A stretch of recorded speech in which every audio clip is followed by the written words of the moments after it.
Good morning, guys. Welcome to another vlog. Hi. Good morning. Hi, guys. Hi, guys. So, it's Sunday. As usual, hindi ko na-end yung vlog yesterday. So, we'll continue it today. No plans for today. I mean, no specific plan. Pero baka medyo mag-seryoso ko ng konti. So, Love you. love you. Maaga pa naman. And actually, si AL ngayon tulog siya. I think the past 2 nights, and when I say night, madaling araw ha, lagi siyang iyak ng iyak. So, hindi namin alam kung bakit. Hindi namin alam, is it because may masakit sa kanya, or baka ayaw niya ng aircon, kasi syempre naka-aircon kami tuwing gabi. Dahil napakainit dito sa Manila at the moment. So, And remember, guys, buy our notebooks. later ka na mag-promote, ikaw naman. So, pwedeng yon, or yun nga, baka mayroong masakit sa kanya, hindi lang namin alam. So, iyak siya ng iyak tuwing madaling araw. Pero yesterday, nga, iyak siya ng iyak, pero nung nagising siya ng 6:30 ng umaga, bumaba kami dito, nakatulog siya noon mga 9:30 na ng umaga. Tapos hindi pa ganun kalalim yung tulog niya. Pero ngayon, tulog siya. Since pagbaba namin hanggang ngayon tulog pa rin siya. So, paiba-iba pa talaga. Nandun pa tayo sa stage na paiba-iba pa yung kanyang pagtulog and paggising. Hopefully, mas magkaroon ng consistent schedule and routine in the coming weeks para mas sleep train na namin siya.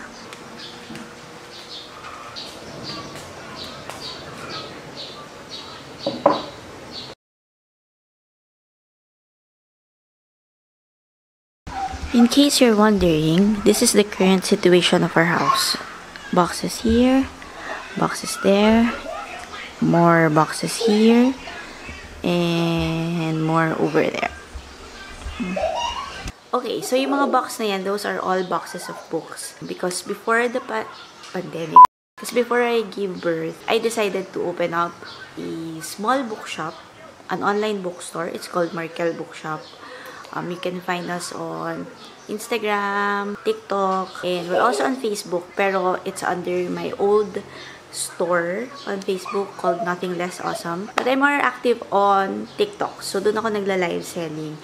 But of course, since right now, I'm still in the process of recovering, healing from giving birth, and from my surgery, hindi pa ako nakaka-resume.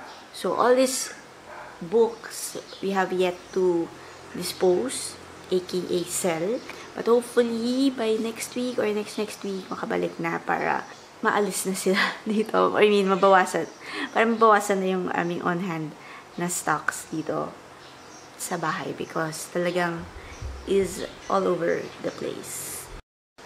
Hey guys, currently trying to figure out kung paano ko ayusin tong gamit ni AL. Kasi as of right now, wala pa siyang cabinet. So, all her clothes, well, not all. Some of her clothes, yung mga madalas gamitin for everyday, andito lang sila, as in.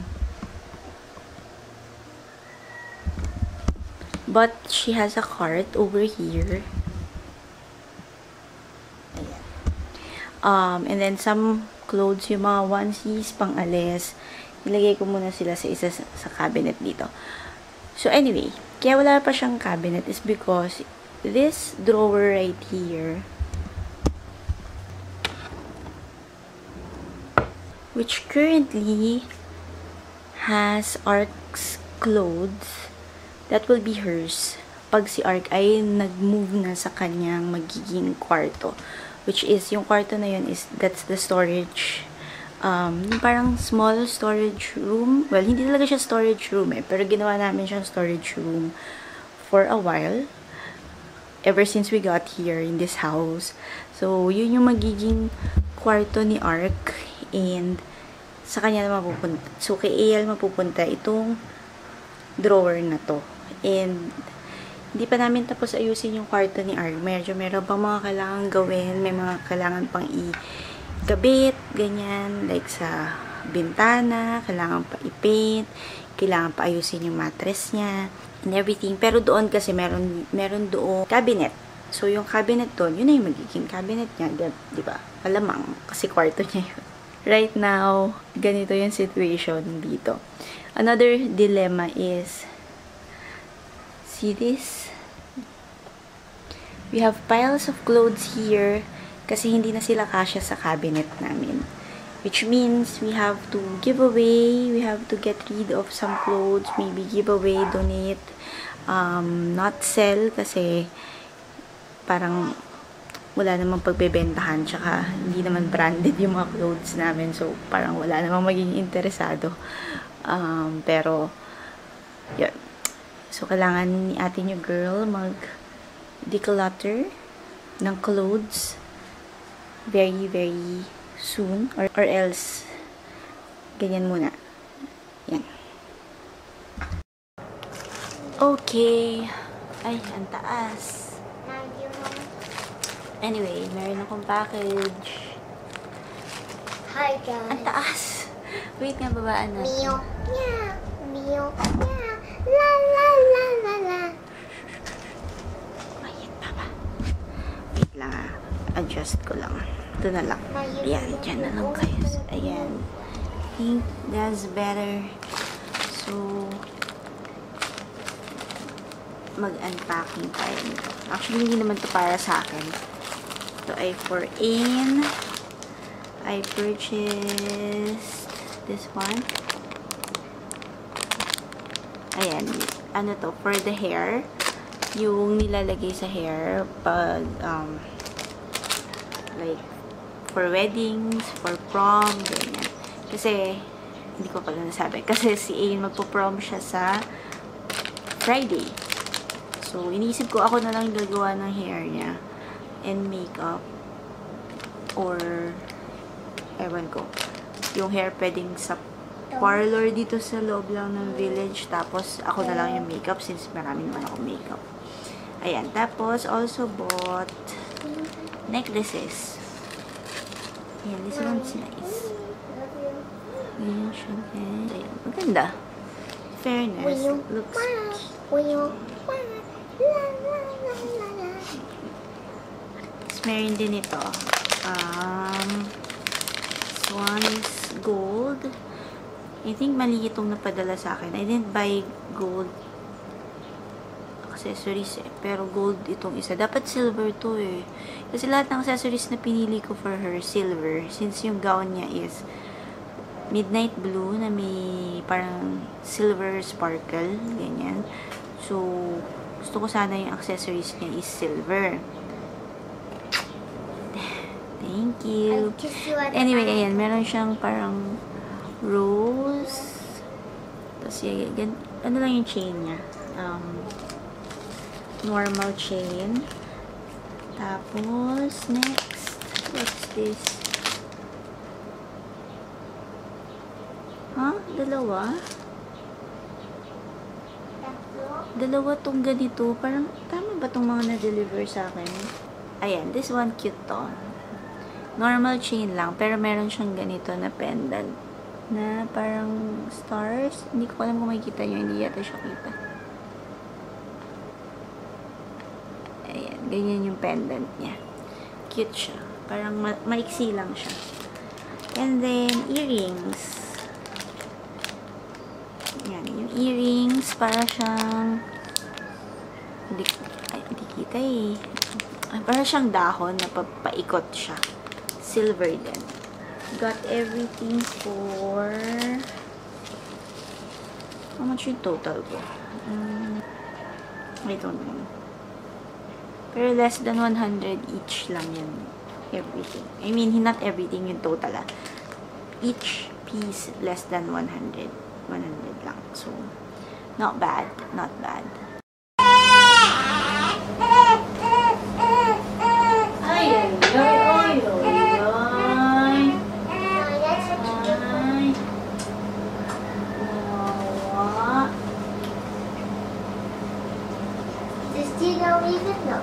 I can make your hands clap. Hey guys, super dark. Hindi pa rin namin naayos yung ilaw dito sa kwarto. Kaya ganyan. Anyway, wait lang. Try ko nga buksan yung movie. Ayan. Yan. Better. So, anyway, let's open another package. Meron na naman. Kasi meron pa isa sa baba, yung mga damit ni Yale. Pero tomorrow morning ko na lang i-open yan. Akala ko kay Yale to, pero I forgot that I actually ordered. Ayan. I ordered 2 essential oil. So, one is lavender and eucalyptus. So, meron kasi akong gagawin na hack.